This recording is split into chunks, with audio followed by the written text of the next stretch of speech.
Et si on arrêtait d'acheter des choses et qu'on achetait plutôt de la liberté?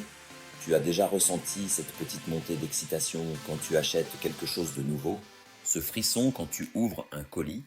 Le plaisir de porter un vêtement tout juste acheté ou d'utiliser un nouvel appareil high-tech? C'est sympa, hein? Mais soyons honnêtes, combien de temps ça dure vraiment? Une journée? Une semaine? Et après, hop, on passe à la prochaine envie, au prochain achat, comme si on était bloqué dans une boucle sans fin. Beaucoup pensent que l'argent et l'accumulation de choses apportent le bonheur. Pourtant, ceux qui ont les moyens d'acheter absolument tout ce qu'ils veulent sont souvent les premiers à dire que ce n'est pas le cas. Dans notre société, on est constamment bombardé de messages nous incitant à consommer. On nous vend l'idée que le bonheur passe par l'achat de nouveaux téléphones, de vêtements de marque, de voitures rutilantes. Bref, qu'avoir plus et être mieux.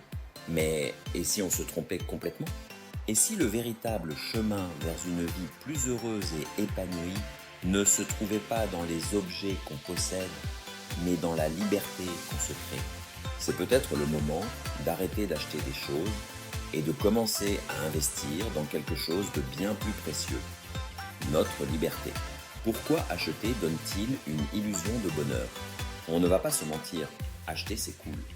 Qui n'aime pas se faire plaisir avec un nouveau gadget ou une belle paire de chaussures?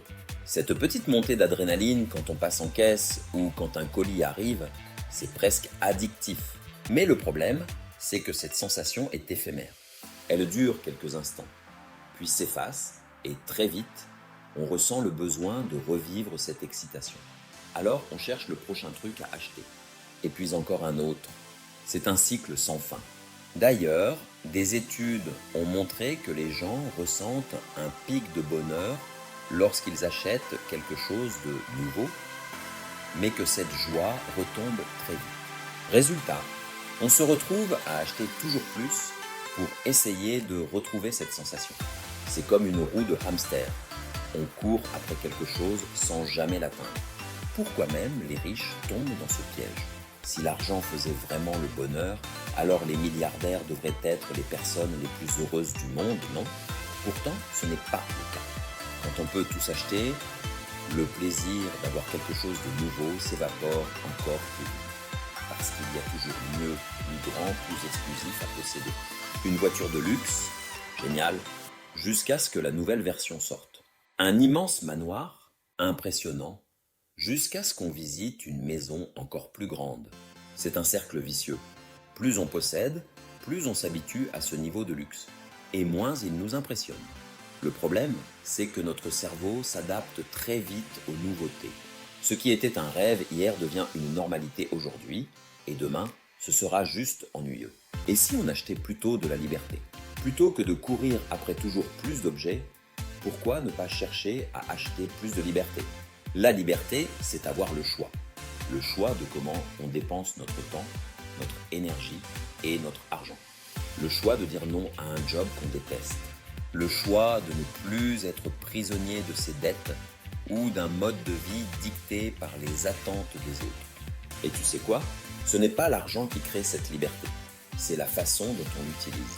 Plutôt que de dépenser ton argent dans des objets qui ne t'apportent qu'un plaisir éphémère, pourquoi ne pas l'investir dans des expériences, dans ton avenir, dans ta tranquillité d'esprit?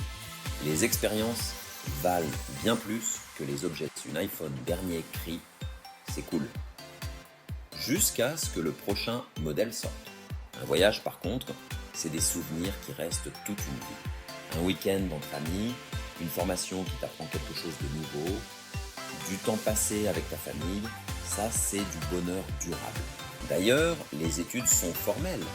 Les gens qui investissent dans des expériences plutôt que des objets sont généralement plus heureux et moins stressés. Moins de possessions, plus de liberté, on ne s'en rend pas toujours compte, mais posséder trop de choses, c'est aussi une forme de prison. Chaque objet qu'on achète, c'est un engagement. Il faut l'entretenir, le réparer, lui trouver une place, s'en occuper. Ça prend du temps, de l'énergie, et ça peut vite devenir un fardeau. Moins on possède, plus on est libre. Et si au lieu d'accumuler des choses, on apprenait à se simplifier la vie, à dépenser moins, à investir mieux et à se créer une existence où l'on n'est plus esclave de nos achats. Acheter intelligemment, c'est la clé. Attention, ça ne veut pas dire ne plus rien acheter du tout. Il y a des achats qui valent vraiment le coup.